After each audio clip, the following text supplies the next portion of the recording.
As you know, we have a fantastic live, yes, that's right, live conference coming up, Empowered Investor Live, and that is in Orlando, September 10th, 11th, and 12th. We start Friday with a property tour, then all day Saturday and Sunday we have the conference. Saturday evening we have a band, some entertainment, some fun, and I am very excited to announce my buddy George Gammon will be speaking there. And George, welcome. What are you going to be talking about?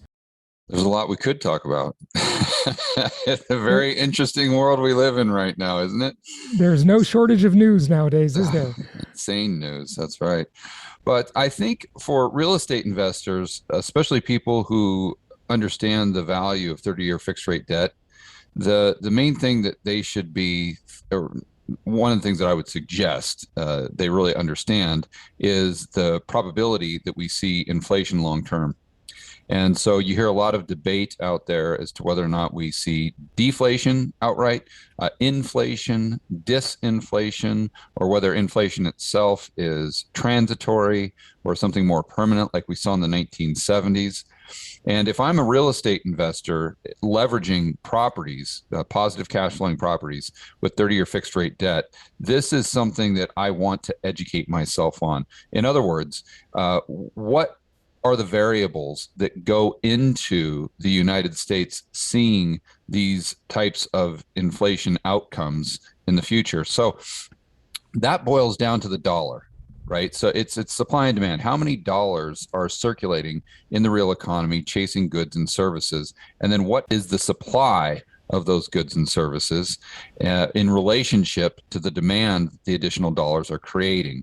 So we've got to think through what happens to the balance sheet or the amount of dollars on the balance sheet of what I call non-bank entities in the real economy. So that's just average Joe, Jane, small businesses, mid-sized businesses, corporations, etc. That's what we really have to focus on.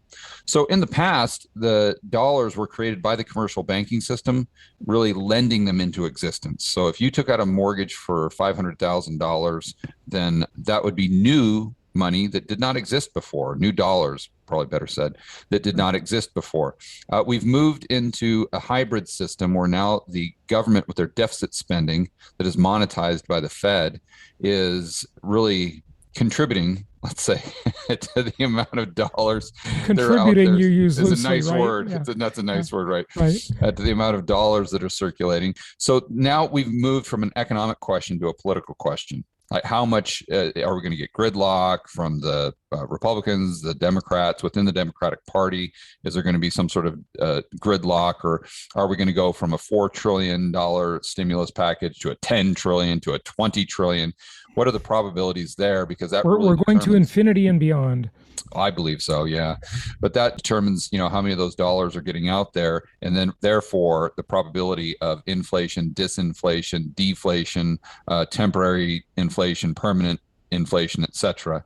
And then I think there's a third option that we might move into in the future, and this is what I want to discuss all this really with the people who will attend.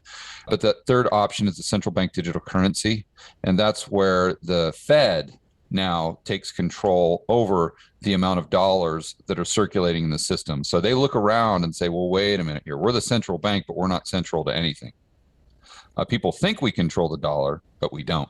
They want to control it a lot more than they do. That's right. So they can control the rate of inflation. So why do they want to control the rate of inflation? Because they need to bail out your drunk, insolvent Uncle Sam. Yep. It's like you always say, you've been saying this for years, and you're right on the money, that for a real estate investor, you want to align your interests with the government.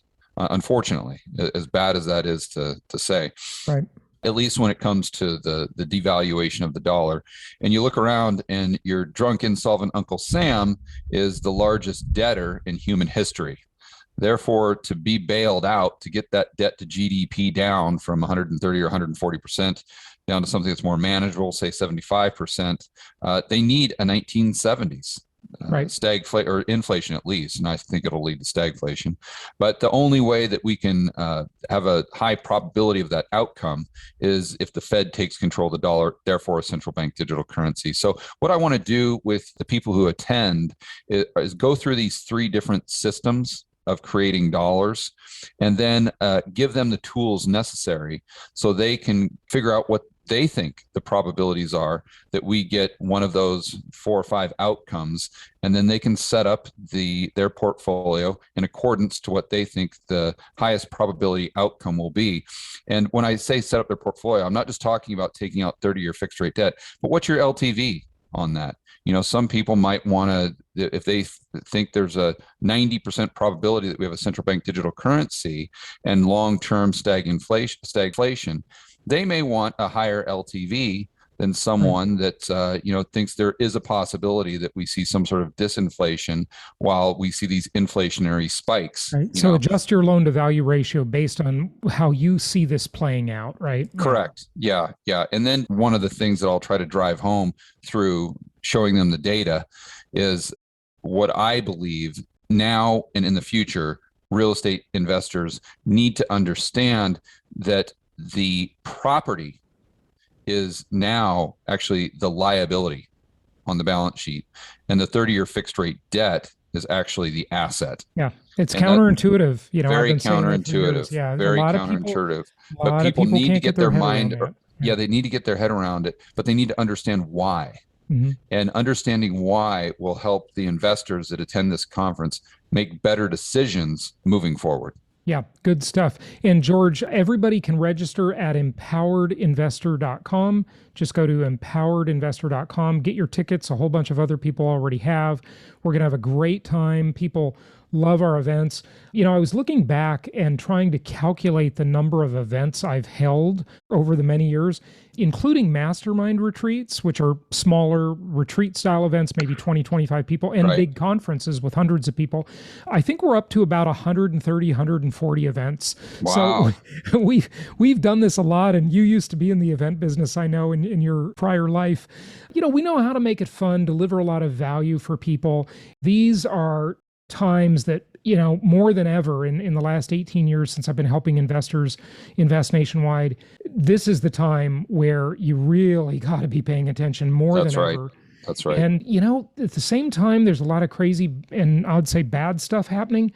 There's a lot of opportunity at the same time. And just look at what all these institutional now rental firms are doing, like American Homes for Rent and all the big private equity and hedge fund groups. I mean, they are capitalizing on this, aren't they, George? They are. But there's some unprecedented things going on. I mean, we're seeing home prices go through the roof, but we're seeing rents do the same thing. Yeah. And usually there's a counterbalance there, right? If home prices get too high, then people favor rent, and then you'll see kind of the home prices soften a little bit. And it's the same thing when rents get too high, then home ownership looks more attractive, and then they'll put a little headwind on the rent. But we're just seeing, whether it's home prices or rental prices, we're just seeing them go up, up, up, up, up, and up.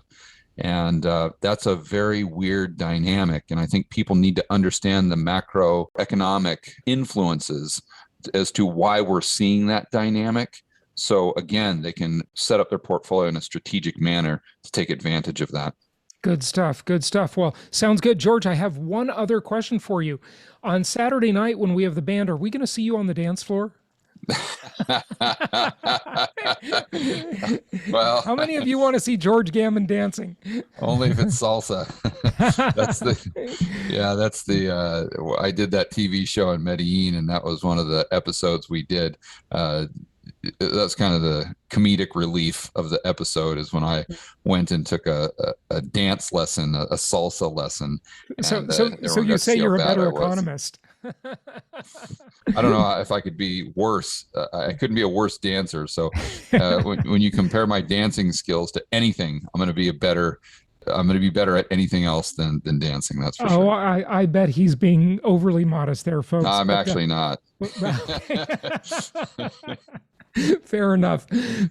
Well, hey, we're really looking forward to your talk at Empowered Investor Live. It was great being with you at your conference, Rebel Capitalist Live. I was a speaker there, and that was several months ago. That was a lot of fun. You've got another one of those coming up in Houston, I believe, in January, right? Yep, January 7th through the 9th. Good stuff. Well, good stuff. Well, hey, we'll look forward to seeing you in Orlando, Florida, September 10th, 11th, and 12th. empoweredinvestor.com for your tickets. And George, thanks for joining us for this special announcement. No problem, buddy. Look forward to seeing you in Orlando.